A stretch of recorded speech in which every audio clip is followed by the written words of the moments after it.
I'd like to introduce our next speaker.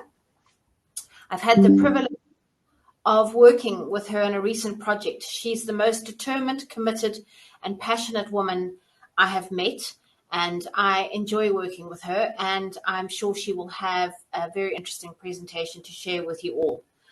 Mesela will be talking on decoding national rail policy, and she is currently the Chief Executive Officer of the Africa Rail Industry Association, having headed its predecessor, the Railroad Association of South Africa. She holds a BCom in marketing and an LLB degree, and has had more than 20 years of experience in manufacturing and technical business development. She is the Department of Transport, Economics and Logistics Management Advisory Board member at Northwest University, and she serves as Africa Director for the Rail Working Group. She's spoken at a number of conferences, and she won the Top Speaker Award last year at the Railway Regulator Conference. Congratulations. And she's well known in the speaking circle and very passionate about integrating the continent to increase inter-Africa trade. So this is a very important topic. And I'll hand over to you, Mesela, and thank you for your time. Thank you very much. Good day to everyone. I hope you can see my screen. We can? Yes, no, maybe? Yes, we can. Okay, great. The introduction there gives certain things away. 20 years in the industry, so it shows how old I am, and I'm not. I think I'm going to remove that as part of my bio, because I've stopped counting at 25. In any case, my name is Mesela Nhlapo. I am the CEO of the African Rail Industry Association. We are an industry body, the only industry body that is recognized by government. We have an MOU with Department of Transport, as we are recognized as the only association to work with in terms of developing the rail policy and in future the rail master plan. We are also an export council that is supported by the Department of Trade, Industry and Competition and many other government departments that we work with, including the presidency. Recently, the national rail policy was gazetted by Parliament, of which it became policy, and there has been a lot of interest on the rail policy, but also linking this to the policy to supply chain and looking at the policy as an enabler of economic growth. First, the rail policy, it sees itself as the vision as an affordable, competitive, effective, and integrated, reliable, safe, sustainable, and valued and transport mode. And we've always argued that logistics are a backbone of the economy, and we are delighted that we're working with government to ensure that the plans are not just plans that are not implementable, but we have government that listens, that we work with, particularly Department of Transport and Operation Vulindlela, that have opened their doors to allow the association to work with them in order to develop a policy that is implementable.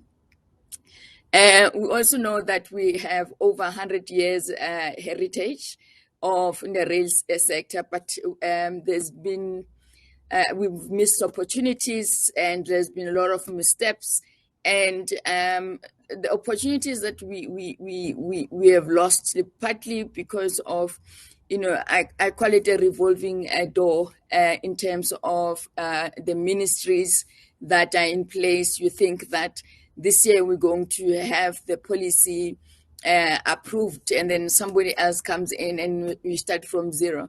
But we're quite excited that finally it's here, and we are working with funders to identify and the right, or rather an attractive third party access model for private sector private funding, so that the private sector will be able to tap into the funding, and then therefore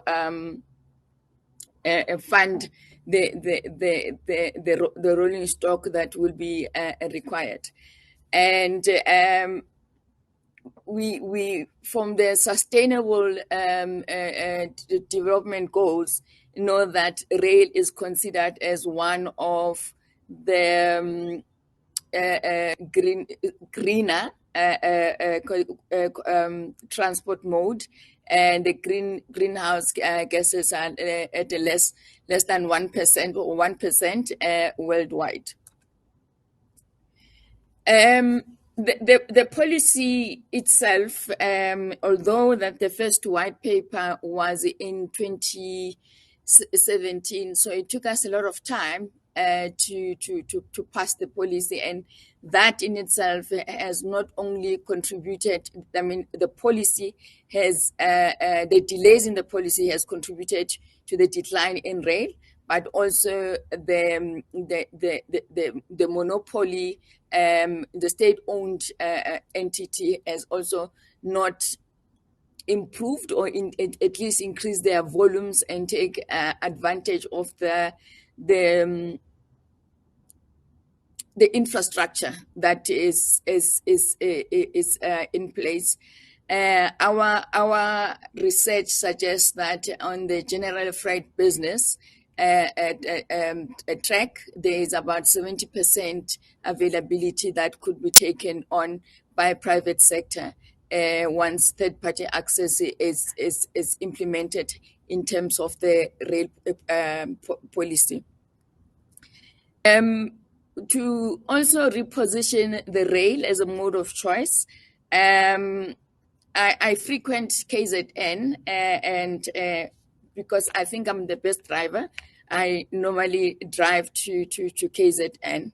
The number of trucks that are on the road, in my view, they actually the number is greater than the number of normal cars, and that should be a concern for us as a country, because it's not economical that large amount of freight is moved by road, and hence that the national rail policy addresses this problem, and to ensure that we move rail cargo by rail.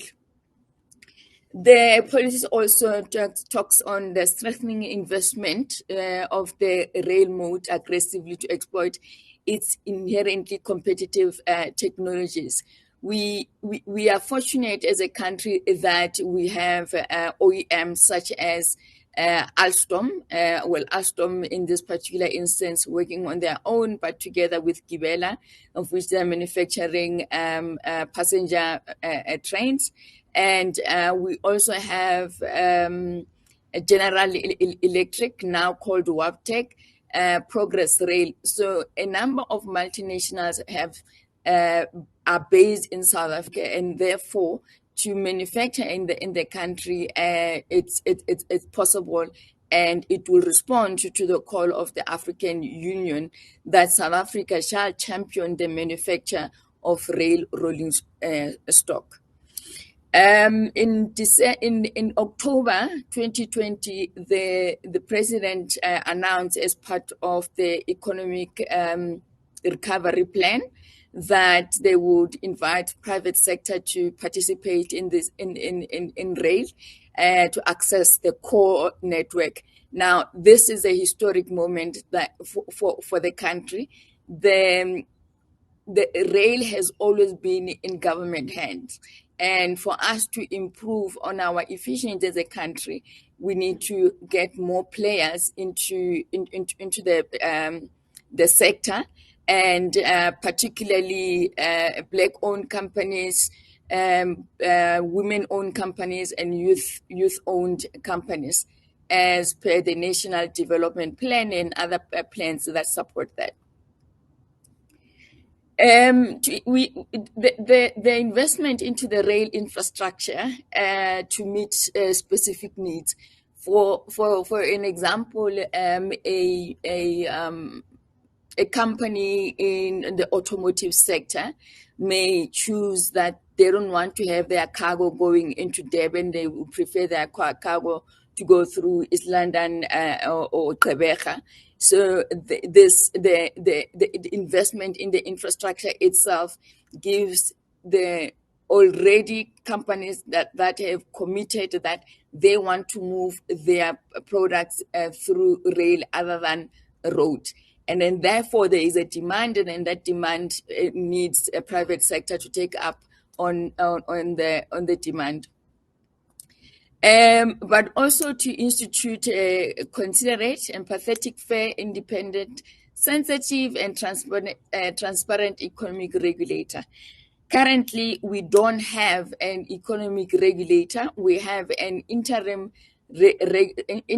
economic regulator, of which there's an MOU between the Department of Transport and the Department of Public Enterprises, because the DPE is a shareholder of Transnet. So, and hence the two departments having an MOU.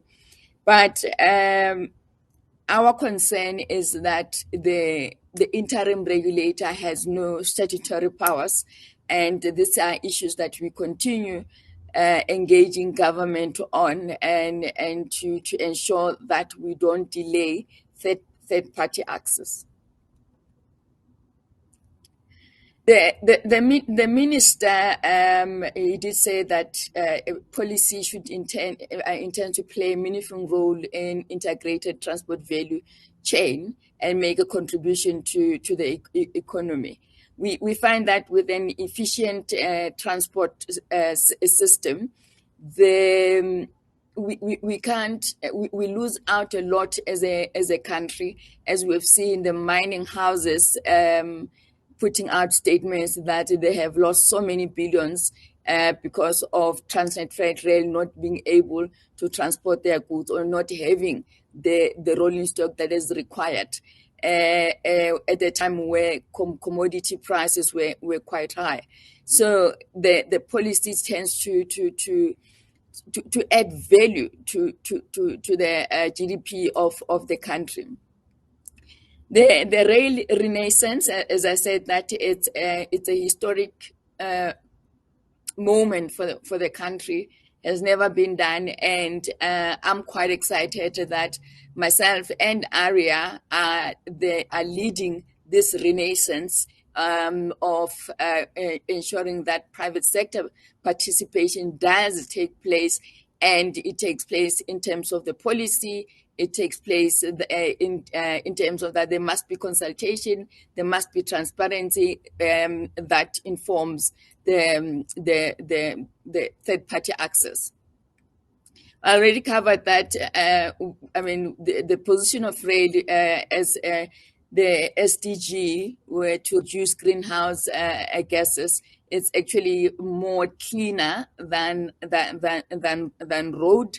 And there are currently research that is taking place for hydrogen powered locomotives, and we expect that one of the products should be available in the next 2 to 3 years, where we have locomotives that are hydrogen powered. The policy further emphasizes on rural access.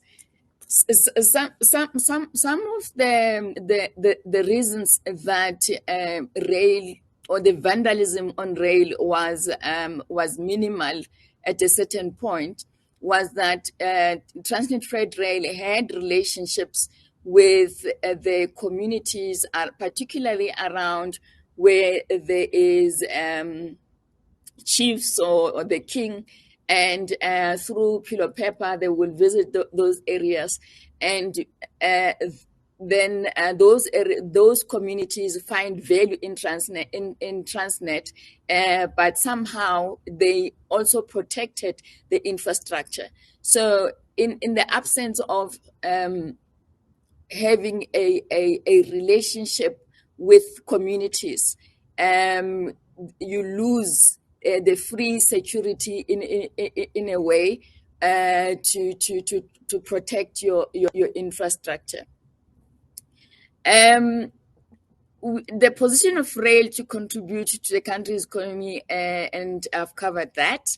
We also, the rural access, the National Development Plan also talks about the rural economy. The rural economy will come in, particularly when you look at the branch lines, because initially they were meant to empower the rural communities. We also talking about job creation, but I think for us in the railway sector currently is the job retention, as we have seen a bloodbath in the past a few years, where the two entities, Transnet and Brasa, were not procuring as they were supposed to, and that in return severely compromised the industry. Now, with third-party access, it allows for the diversification of the of the customer base. So instead of relying on two clients, which is Transnet and Brasa, the other operators will become new clients, for lack of a better word, and those operators are not necessarily operating in South Africa only. They operate on the continent. There are few that are in 7 countries. There's one operator that is in Sierra Leone, and from the supply chain point of view and export point of view, they procure locally to maintain their assets in different countries.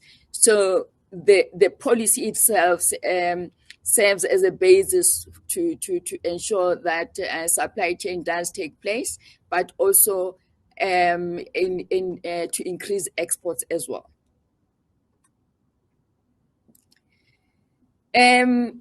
The position on the introduction of third-party access as a key thrust to drive efficiencies and improve competitiveness.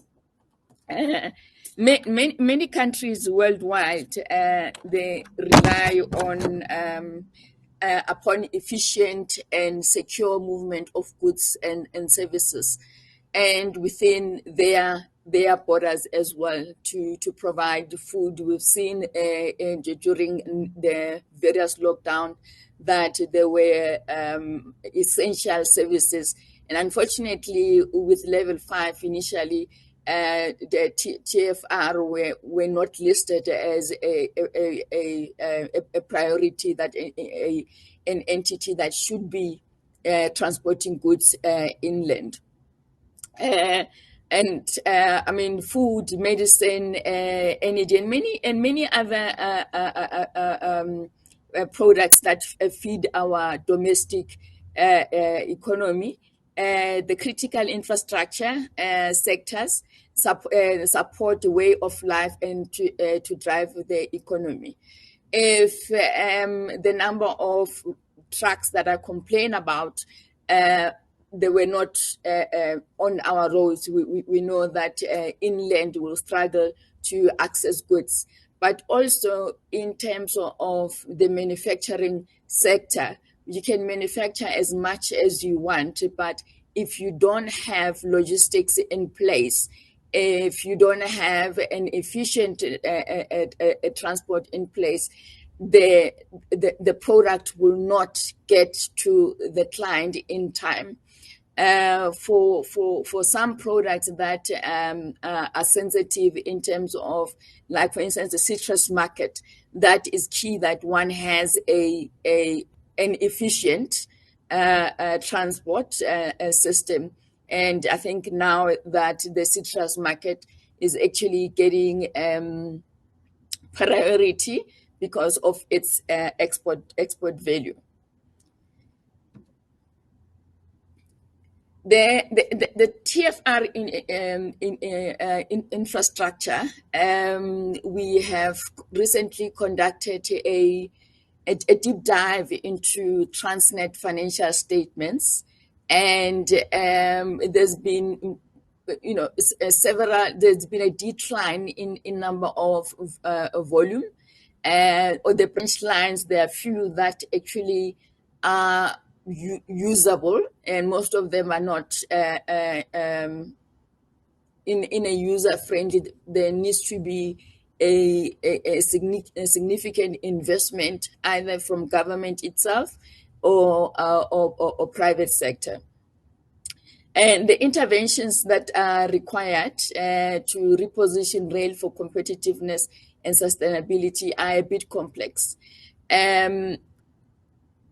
Because currently railways is funded by government, if you open up the third party access, to bring in more private sector participants, you are actually then awakening the funding market, particularly the likes of the local banks and international banks as well, where they would want to invest in investing in rail rolling stock, but not the infrastructure itself, unless it involves concessioning for a number of years. We are also working with the Rail Working Group, of which we are promoting the ratification of the Luxembourg Rail Protocol. The protocol itself serves to protect the interest of the creditor. And we hope, the South Africa recently signed, and we are now in the stages where we're working with government to have the protocol ratified, and so that it reduces the risk of funding that will come from, whether from private sector or government itself through PIC. The money that is available at time, it's not worth more than the same amount in future for its potential earning capacity. Now here we are referring to the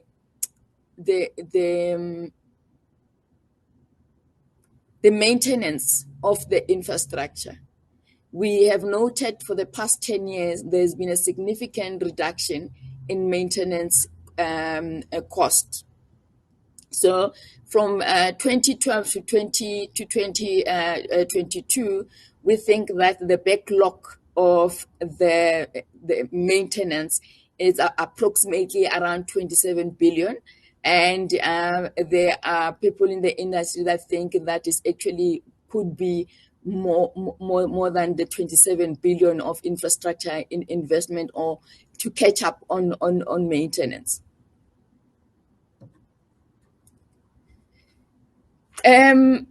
Government has made it through the policy that it will fund the infrastructure, and operators must fund their own rolling stock. This goes back to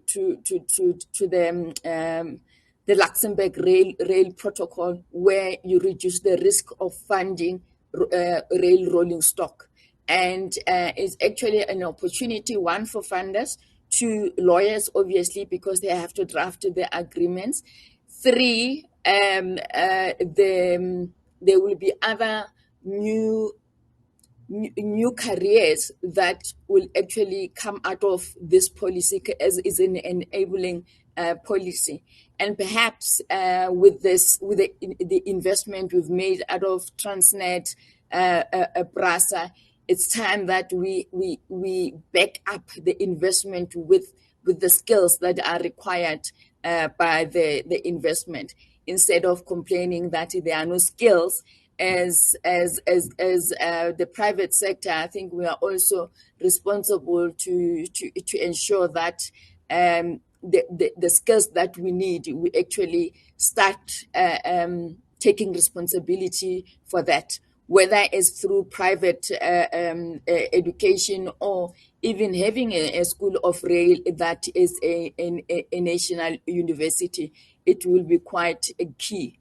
Particularly looking at the continent as well, that we are no longer looking at the railways in South Africa. There's the entire continent that is waiting for South Africa to play an active role, so we can actually have the skills transferred by our brothers and sisters by coming to South Africa, learning at the university, rail university, so that they take those experiences into their own countries and start running efficient railways. I've also touched on the mining sector. It's mining sector, the steel sector, agri sector, automotive sector, that have actually come out and say that the Transnet Freight Rail inability to service the individual companies, it's actually quite costly on the companies. So the mining houses have been disadvantaged, and Professor Havenga estimates that the inability to service the railway industry is about 10% of the country's GDP. Now, that 10% is a big number, and that 10%, if we were even to get 5% of that, it would decrease the unemployment rate that we see today, and actually give South African hope, and resolve some of the social issues, including crime. The policy intervention. This statement is quite important, and it's word for word as stated in the policy. It says that it is evident that TFR actually addresses or intends to address only a fraction of the rail addressable market. Now, TFR, the most profitable lines, so those are the ones that they are mainly looking at and servicing better than other industries. It says it passes up the remaining opportunity due to inadequate capital availability, operational inefficiencies, and or return on investment. And capacity requirement forecasts are therefore not a dependable basis for planning rail revitalization interventions. It is difficult to fathom the true size of the rail freight market, other than that it is larger than what TFR chooses to convey. Now, this speaks directly to the study that we have done, that we are not using our infrastructure. There's underutilization of infrastructure. If we find a shack on top of a railway line, it doesn't happen overnight. It means that we are not using the infrastructure, and then therefore it's easy for people to encroach on the infrastructure and to move those people, which it will be protected by the Constitution. The state or Transnet will then need to find them alternative accommodation, in which is what is dictated to by our Constitution. And it further states, the policy further says that the classic remedy is to allow online competition.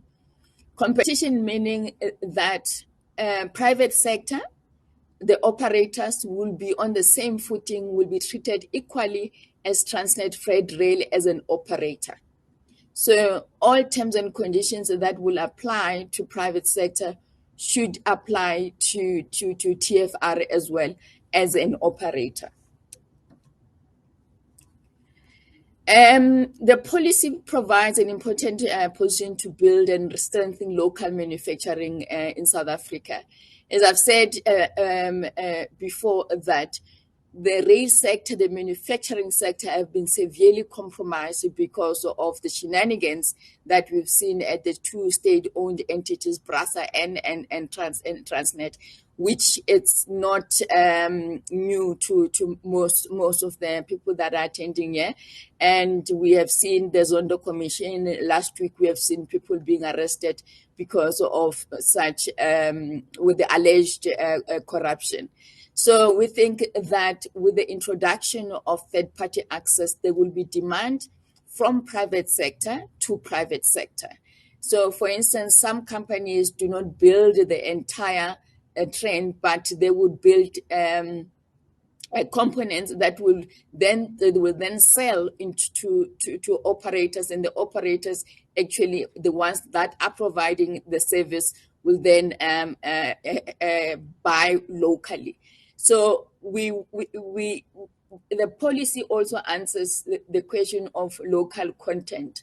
In this instance, it will be easy for companies locally to have local content without being forced to have local content as per the policy from the DTIC.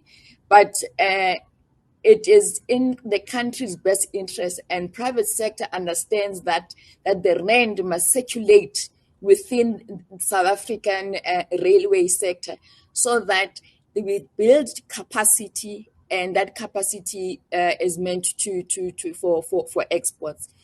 If we don't have capacity, we're not manufacturing locally, there will be nothing to export, and we will not be able to take advantage of the AFCFTA.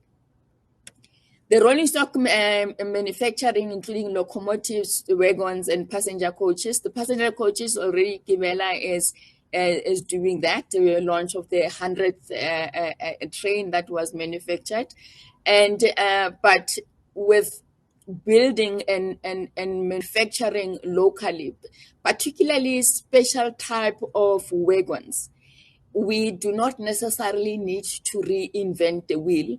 One could enter into an agreement with an OEM overseas to manufacture in South Africa under license, because we need to create jobs, and then we need to find ways around this policy to ensure that we create jobs, and most importantly, because we are in business to make money, we are profit driven, and sometimes I think we are shy to say that we are profit driven, and there's nothing wrong. That's why we take the risk and go into business, and also risk of making losses as well.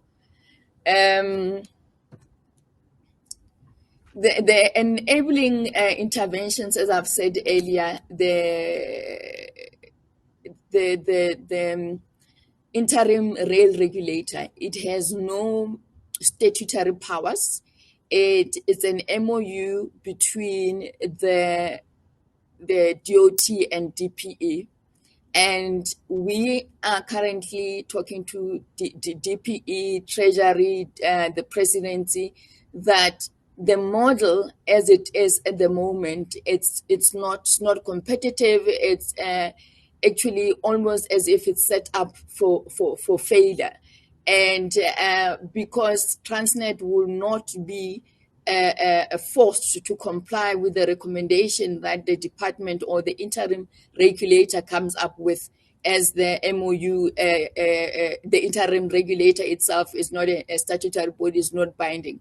So we need to have a regulator that has legislative powers as soon as possible, and we're working with the parties to ensure that we have a legislative power in place to achieve the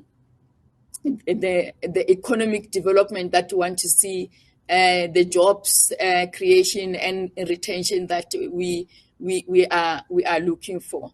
And it's unfortunate that when policies are drawn up, we don't anticipate that the enabling policy that I have mentioned in the national rail policy, but I don't have the policy to back up the policy. So the implementation therefore becomes challenging. And I think that in many government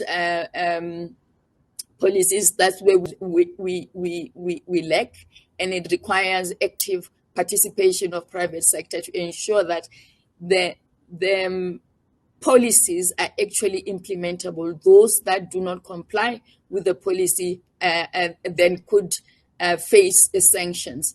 The same thing as local content on the 1064 project. Yes, there's a local content policy in place, but there were no sanctions if one did not comply with the local content policy. So we need to engage more with government, work more with government, and to ensure that the policies that are put in place actually benefit South Africa and its people. Currently, there's a bid that is out there. The procedures itself, they are not clear, and the bid itself there's not been any consultation with the market. There has not been any transparency in terms of how this third-party access would work. And the policy statement says every line should be open, subject to third-party access, managed by the infrastructure manager appointed by the infrastructure owner. So currently, the bids are on certain sections of the network, of which is in contradiction to the policy, whereas the policy says everything is open, but what comes out of TFR is that, no, we're only going to give you these slots. And these are slots that are not necessarily profitable for Transnet either. The infrastructure manager will be responsible for the maintenance of the infrastructure to acceptable standards. But that requires a investment by the shareholder, as the shareholder has already declared that they will not be they will not fund any rolling stock, but rather they will fund the infrastructure itself. It also says that the access fees and terms should be published in the public domain.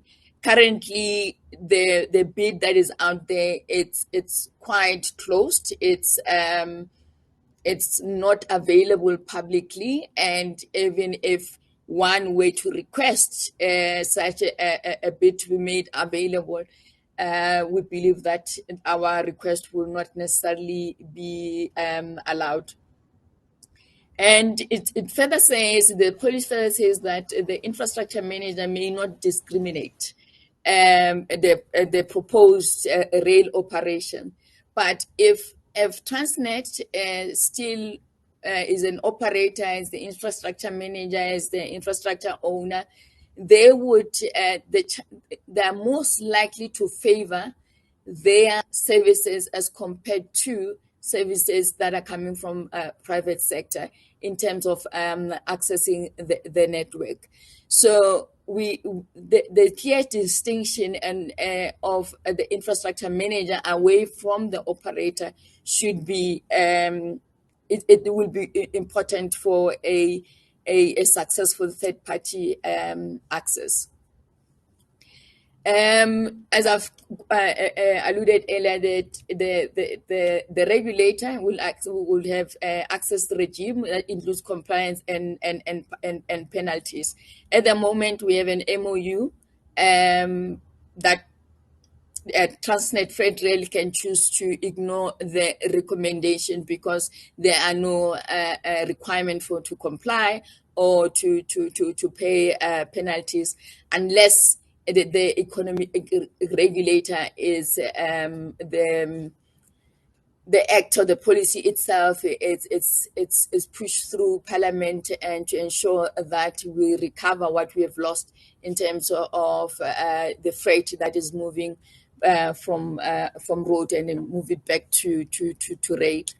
In our study, we anticipate that if we were to start with third-party access, 58 million tons per annum of freight would actually move from road to rail. But we see that number is increasing because of the customers that are losing out. They are looking for solutions. AMSA is coming to area.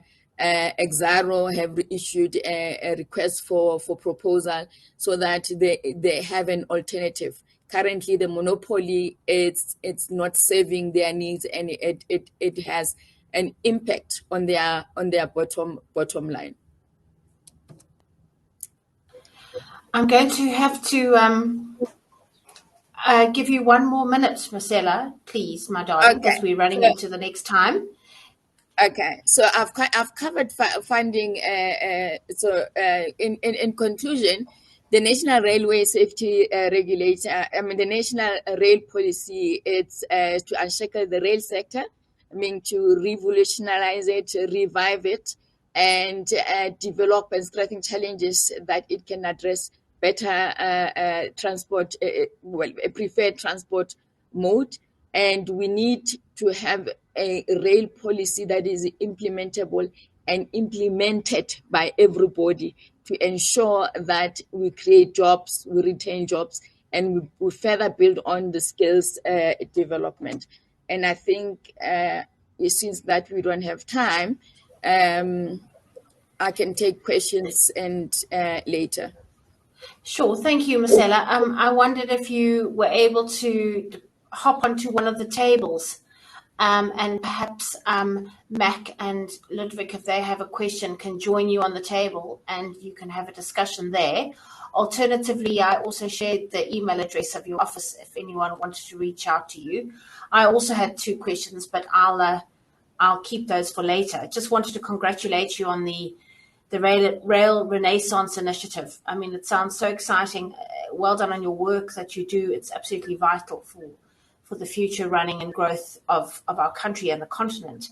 And I also see lots of opportunity for other bodies, private sector, training companies to work with you to offer solutions. And perhaps we can connect with you in a different portal. So I'm sorry, Matt, that we can't get your question, but can you see it there, Mesela, and maybe you can chat on a table and continue the discussion. Yeah, sure. Great. Thank you, everybody, for listening. Thank you for your time, and we'll go into the next session in 2 or 3 minutes.